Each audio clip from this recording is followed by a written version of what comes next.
Let's say you're in the market for your first motorcycle, and you decide, I don't want a cruiser, and I don't want a naked bike. It has to be a sport bike.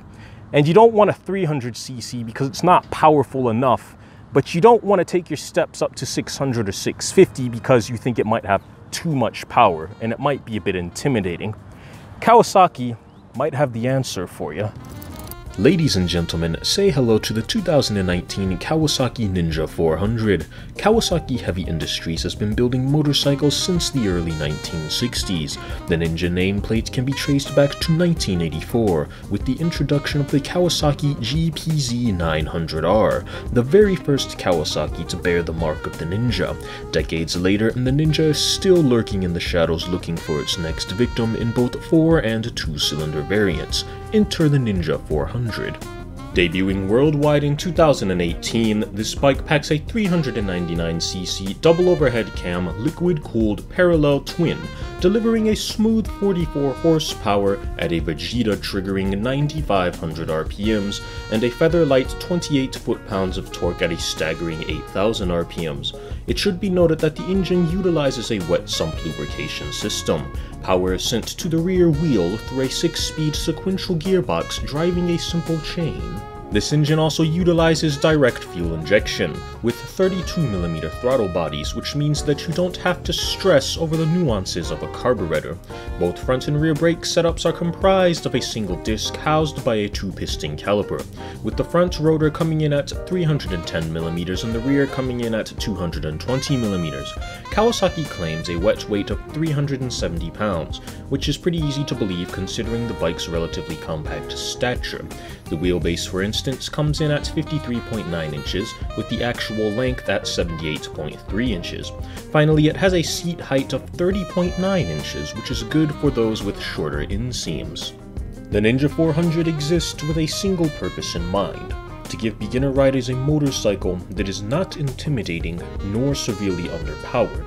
With that being said, the Ninja 400 replaces the 300 before it, utilizing a newer trellis-type frame that Kawasaki says increases structural rigidity while shedding some weight.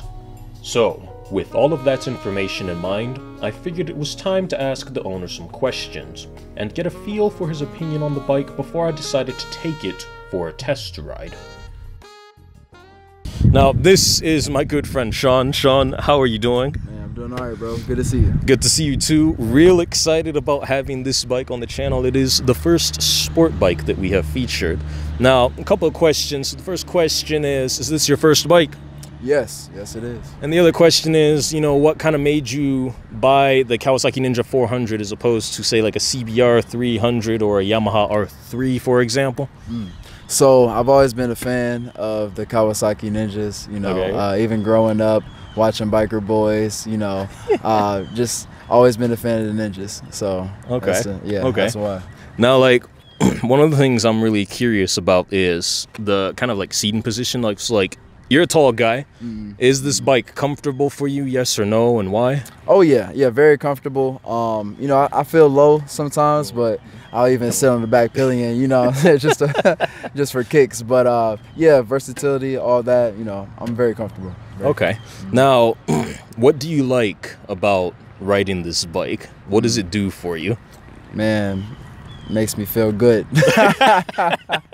But no, in all seriousness, speed, like I mentioned before, versatility, mobility, everything, man. I just feel so free on it, and especially, with it being, a good starter. Okay. A good starter bike. Yeah. So you would recommend this bike to anyone that's looking for their first motorcycle? Oh yeah, definitely, without a doubt. Yeah, I definitely recommend a 400. Good starter. You start off right. You don't want to start with something too small or too True. big, and you can't really control it, or True. Yeah, exactly. And you're putting your life in at stake. So something calm, but also can get up there. So yeah, a little speed, mobility, but it's good. All right. Sounds good. Let's get to riding. So it was time to put the Ninja 400 through its paces and see exactly what it brings to the table. So I suited up and, well, let me put it this way. Unlike Amy Schumer's attempts at humor at the Oscars, This bike actually put a smile on my face.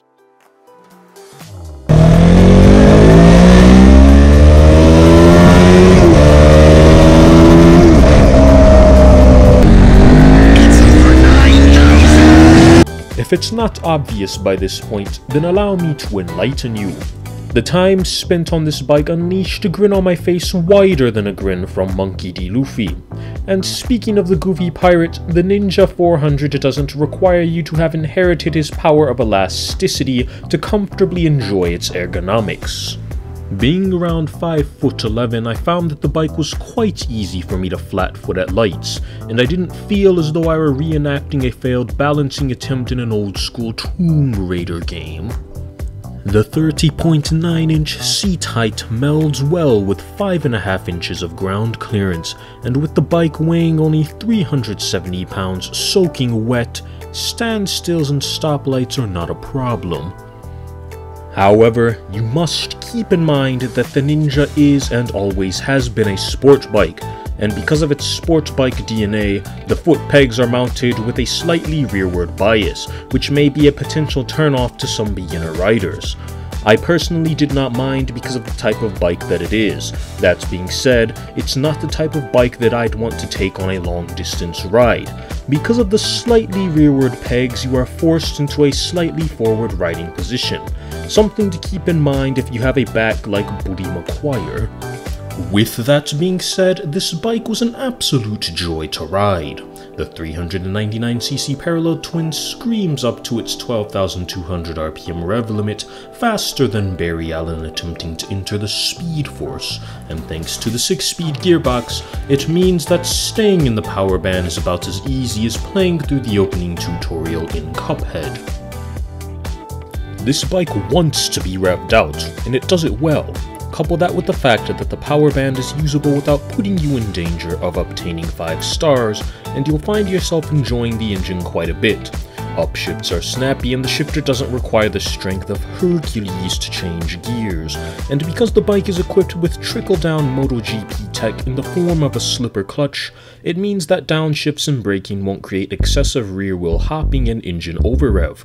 If you're curious, I've left a link below to a video created by Motorcyclist magazine that goes further in depth about how a slipper clutch actually works. But it's not all about the engine, because the Ninja 400 is good in the corners as well. As a matter of fact, I'd argue that this bike was born to tackle the twisty roads of the Akina Pass, more so than the straights of the Wangan Bay Shore route. It's quite balanced and responsive in the twisties, it allows you to toss it without much fuss, and the suspension does a good job of keeping the bike stable in the middle of a bend. The brakes are good as well. There is a linear, gradual bite in both the front and the rear, as opposed to feeling like an on and off switch. The Ninja 400 can also be optioned with ABS, which this specific bike has, and for beginner riders, it's not a bad idea to opt for it. So if you were to consider buying this bike, what does the pricing look like? Well, if you decide you want a brand new one, Kawasaki lists the non-ABS model for an MSRP between $5,199 and $5,399 US. You'll have to pay an upcharge of $199 and $5,799 US.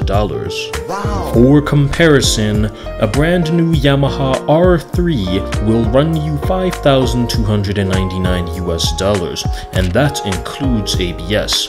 However, the R3 only displaces 321cc.